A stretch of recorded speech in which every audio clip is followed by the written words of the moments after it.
Yo, what's up guys, my name is Sasee, and today I'm going to be telling you, is 60 Hz enough for CSGO? Well, it depends. But before I get into explaining, first of all, I'm gonna explain what hertz are if if you don't know much about computers.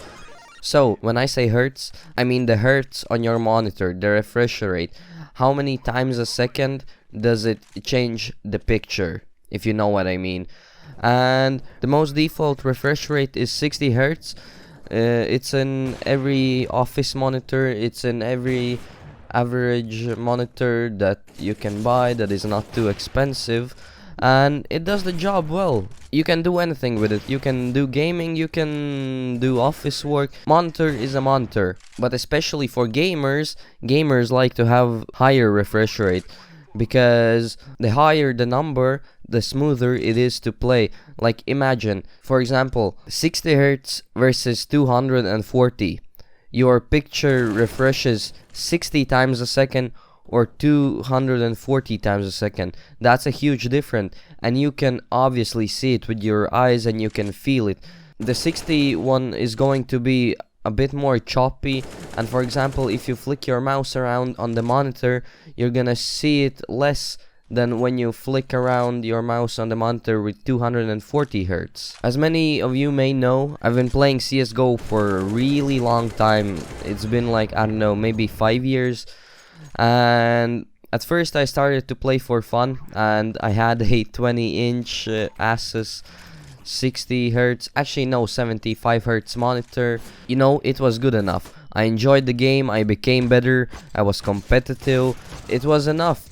But at that point, when you know, okay, let's make another step forward, I want to become even better, and when you know that you're dedicated to become better, and you know at that point that the gear is limiting you, then you can buy a 144 Hz or 240, or I don't know, even 360. Now there's a 360 Hz monitor, like what the fuck. But what can I say? Yes, the difference is as big as everyone tells you, and you will never be able to go back to 60 Hz. It is that good to play on high refresh rate. It's just so smooth. You know what was a big difference for me? 60 and 75 was even a big difference. I swear to God, bro. When you play on 75 all the time, and I don't know, maybe you reinstall your drivers after a year, and all of a sudden your monitor jumps to 60, it feels like your game is lagging. Like, I kid you not, it feels like the game is lagging and is on 30 FPS. And now imagine going to 144. That's like twice as much, bro. And when you go back to 60, oh, the eyes, they burn. That's just the reality. That's the sad reality. But the difference from 144 and 240, that difference is already way less. Yeah, of course you can see the difference, but it's not as big of a difference as 60 to 144. Yeah, and pretty much the summary I can do with this video, so it's practical for you. If you're trying to become really good, and you're, for example, grinding CSGO to become the best, or I don't know, you really like the game and you would like to go pro, or any other game, Rainbow Six Siege, League of Legends, and if you know that you're willing to put in the time, that you're getting better all the time, and the gear is starting to limit you, sure, buy a 144 Hz monitor. They are not that expensive anymore, and they are really good, bro. It's just such a nice experience. Like, imagine playing CSGO with eyes closed and with eyes open.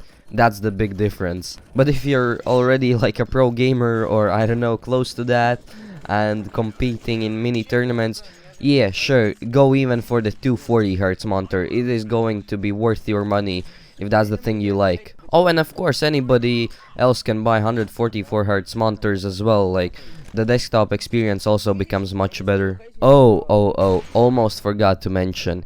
If you want to use your monitor to its full potential, your frame rate has to be higher than the hertz.